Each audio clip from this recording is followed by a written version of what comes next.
Have you ever watched old episodes of Wheeler Dealers and wondered what happened to those cars after the show? Well, you're in the right place to find out. This time we're going to try and track down the 1959 Austin Healey Sprite. This episode first aired on the 26th of April 2011 and was episode 4 of Series 8. And the car we're looking for, as I mentioned, is a 1959 Austin Healey Sprite, also known as the FROGEYE, and the registration number was 515KRB. Now this car Mike purchased a bit down the hill from a dealer's. It was painted red but all looked a bit shabby, so they took it on board, stripped the car down, gave it a complete professional repaint in iris blue. They replaced the drum front brakes with disc ones, replaced the seat covers on the interior to improve that, and finally they replaced the original wheels with mini light alloys, which I don't think was the best thing. I think I'm a bit of an originality one and should have stuck with what was there. Anyway, the numbers. Mike paid $4,500 for the car. The parts and labour costs came to $2,950, and when I mention labour I mean the paint job and so on.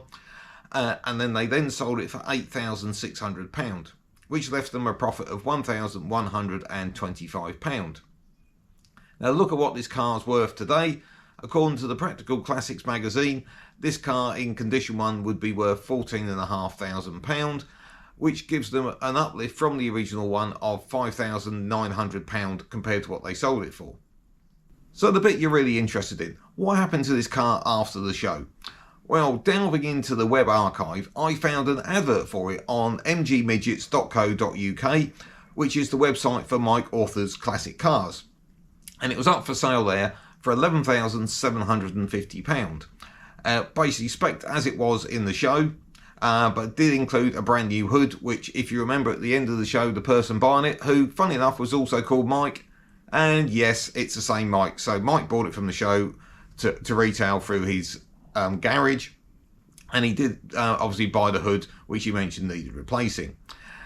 That advert was on his website between November 2010 and May 2011. So that makes sense, because with the programme going out in April 2011, it probably would have been recorded in the autumn of 2010. It then reappears a couple of months later on the 17th of July 2011 for auction by our friends Charterhouse. They had an auction at the Classics at the Castle at Sherborne, and it was lot 35, estimated at £8,500 to £9,500. And interestingly, and you need to remember this for later, it shows that it had an MOT through to June 2012. So Mike Authers' advert said that he would put a fresh MOT on it, so that ties it up that it's been sold with fresh MOT, but it's now very shortly afterwards up for auction at probably a much lower price than it was sold for. Going back this far in auction records, of course, there's no track of whether it was sold or not, and even my relationship with Charterhouse, we couldn't find that one out either. So let's go over to our regular checks. We go to DVLA, 515KRB is not listed. Same result when we go over to My Car Check, it's not on there either. And interestingly, it's not on the MOT history either. So this all means one thing, it's had a plate change. And that's why the MOT thing is important, because the MOT history would have gone over to whatever plate it's been moved on to. And plate changes can be our nemesis here at Oscar's Garage. It makes it very difficult to track afterwards, but I wasn't prepared to give up quite so easily. I've done lots of Googling trying to find this car by other methods, couldn't find anything. So I decided to go back to that advert and speak to Mike. He's still trading, and if you want an MG Midget or a FROGEYE Sprite, please give Mike a look. We'll put a link to his business in the description. And despite the fact he's probably sold hundreds of MG Midgets and FROGEYE Sprites and so on since 2011, he did remember that car. He said, interestingly, it was a lot better than they made out in the programme, because they'd done a lot more work than what they actually showed. And we've obviously heard that one before on Wheeler Dealer Cars. And he did recall that the person that had bought it had plans to export it to New Zealand. They were buying it for their daughter, and apparently they were involved in some kind of car hire business, possibly with TV and film. And the idea was they were moving out there, going to take it with them. But Mike didn't have any idea why this car had appeared at Charterhouse auctions, especially so shortly after he'd sold it. perhaps they were changing their mind and deciding they might leave it behind but weren't able to sell it. That one is a bit of a mystery still. But what does make sense is before this car was exported, it appears they removed that 515 KRB plate off it, which makes sense because that had some good value. It would have been allocated an age-related plate by DVLA, which has no value, and they then exported it based on that one, and finding that registration number would be virtually impossible. But that explains why the trail at that point had gone cold. So I threw myself to the mercy of Google Images, and eventually I came across this picture on Flickr by Steve Harris from a trip he took to New Zealand in 2014, and here it is, an Iris Blue FROGEYE Sprite. Now, can we be that lucky? Possibly. It ticks a lot of the boxes. It's got the mini light wheels on it still. It's got a fresh black interior, and it's got that poor bonnet fit behind the front wheels. It has had a boot rack added, but that's no real biggie. And it's got a registration number showing, GFM 978.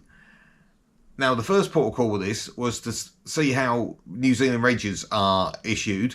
And from the 1st of January 2012, it was GEL1 onwards. And from the 1st of Jan 2013, it started with GRP. So GFM falls smack in the middle of that registration sequence. So we're in the right time period for that to have arrived in New Zealand. I went over to the New Zealand Transport Agency to try and get some more confirmation of this. And unfortunately, this registration number is not listed. But as ever, we don't give up that easily. And I found a New Zealand website called CarJam, which appears to be very similar to My Car Check. And that gives us an awful lot of details on this car, because it tells us that GFM 978 had its registration number changed on the 27th of April 2017 to PNL OPE. I guess that's a sort of New Zealand equivalent of a private plate, because that looks a bit like Penelope to me. And it then shows it had another plate change to PPS 400 on the 13th of December 2022, and that's its current plate. And it ties in because the first registration of that car was the 13th of the 2nd 2012, so being shipped out somewhere late 2011, arrived there early 2012, all makes sense to me. But of course, you're all shouting at me going, wow, you're not actually proved it's the same car. Stand by, here we go. Thanks to CarJam, it shows that the chassis number is on there, which is AN510055. And if we rewind all the way back to that July 2011 auction at Charterhouse, it also lists the chassis number. And they're the same. It's the same car. And also, to check its current situation, if we look further down with CarJam, it tells us it's got a current warrant of fitness through to October this year, and I assume that's the same as our MOT in the UK. And also it's got its license, which I assume is the same as our VED, and that's through to the 2nd of May 2026. So that car is up and running and alive and well in New Zealand. Interestingly, it hasn't done an awful lot of miles. The miles on arrival in New Zealand were 63,500. It's now done at the last warrant of fitness 68,300. So just under 5,000 there, so it really hasn't done a lot. And the other thing is, for one final check to try and push to find it, the picture showing on CarJam also, was outside a business called Spotlight Blinds. So I looked for them in New Zealand. I found two locations. There's Manukau and New Plymouth, and on Street View I looked at both of those, and neither of them appeared to be the same as the location where the Austin Healey was. So I couldn't really get any further with that one. But the other thing is, both of those locations are in the North Island, and going back to Steve's photos, he was at a place called Tutira, and that was also in North Island. So that Austin Healey FROGEYE Sprite is in New Zealand, North Island. For all our searches of wheeler dealer cars, this one has by far and away gone the furthest. I think the Bentley had gone to Australia, but of course New Zealand's that little bit further, so we've got a new record breaker there. I hope you enjoyed that search as much as I did, sort of fighting my way through the dead ends. And if you have, please hit that like and subscribe buttons. And I'll catch you next time.